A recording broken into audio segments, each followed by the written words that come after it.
Telugu Desam party ఆవిర్భావమే ఒక చరిత్ర. సామాన్యుని ముంగిటకు చేరిన రాజకీయం. మదరాశిల పరదాల మాటున మగ్గిపోతున్న తెలుగు జాతీయ నృత్యానికి వెలుగుదిద్దిన ఎన్టీఆర్.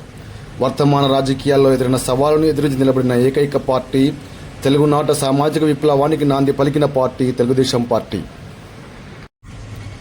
వనపర్తి జిల్లా పెబ్బేరు మున్సిపల్ కేంద్రంలో తెలుగుదేశం పార్టీ నాయకులు తెలుగుదేశం పార్టీ 44వ ఆవిర్భావ దినోత్సవాన్ని వేడుకలను ఘనంగా నిర్వహించారు. ముందుగా ఎన్టీఆర్ చిత్రపటానికి పూలమాలలు వేసి నివాళులర్పించి తెలుగుదేశం పార్టీ జెండాను ఎగురవేశారు. తెలుగుదేశం పార్టీ జిందాబాద్ అంటూ భారీ ఎత్తున నినాదాలు చేశారు. అనంతరం వారు మాట్లాడారు. తెలుగుదేశం పార్టీ ఆవిర్భావమే ఒక చరిత్ర అని, ఇది కేవలం అధికారం కోసం ఆవిర్భవించిన పార్టీ కాదని, తెలుగునాట అతిపెద్ద సామాజిక విప్లవానికి నాంది పలికిందని వివరించారు.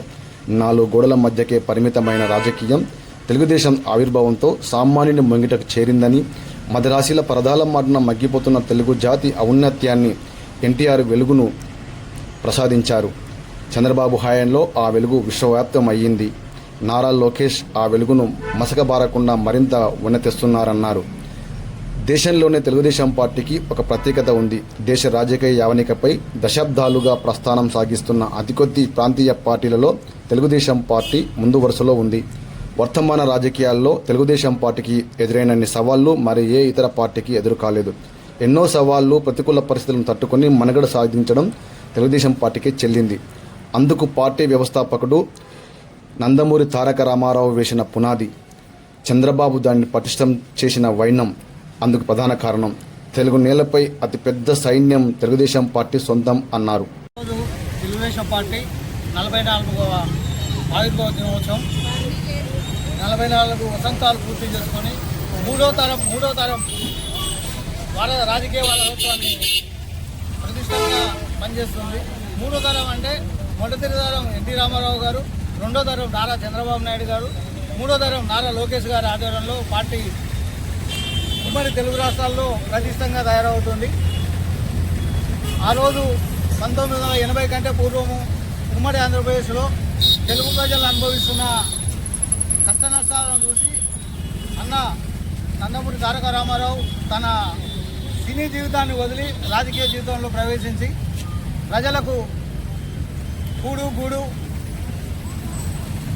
తర్వాత రకరకాల అభివృద్ధి కార్యక్రమాలు చేయాలనే సంకల్పంతో రాష్ట్ర వ్యాప్తంగా పర్యటించి తెలుగుదేశం పార్టీని 1993లో అధికారంలో తీసుకురావడం జరిగింది. ఆ రోజు నుంచి ఈ రోజు వరకు 44 సంవత్సరాలుగా తెలుగుదేశం పార్టీ దిగ్విజయంగా కొనసాగుతుంది.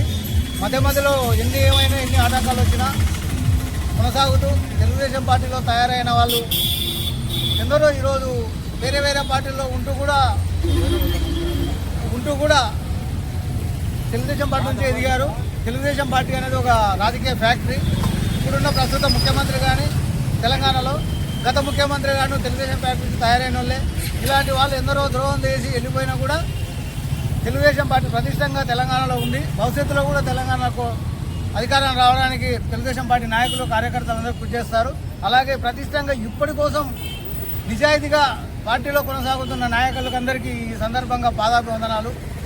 ఇలాగే పార్టీ ముందు కూడా బాగా ఎదగాలని, పార్టీ ప్రతిష్ట కోసం కృషి చేయాల్సిందిగా ఈ సందర్భంగా కార్యకర్తలకు, నాయకులకు విజ్ఞప్తి చేస్తున్నాము. అలాగే అవతల ఆంధ్రప్రదేశ్ అభివృద్ధి చెందుతుంది.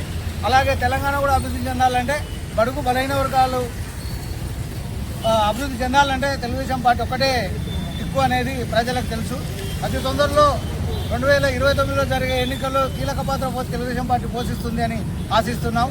ఈ సందర్భంగా అందరికీ శుభాకాంక్షలు తెలియజేస్తూ జై తెలుగుదేశం, జై చంద్రబాబు నాయుడు, జోహార్ అన్న ఎన్టీఆర్.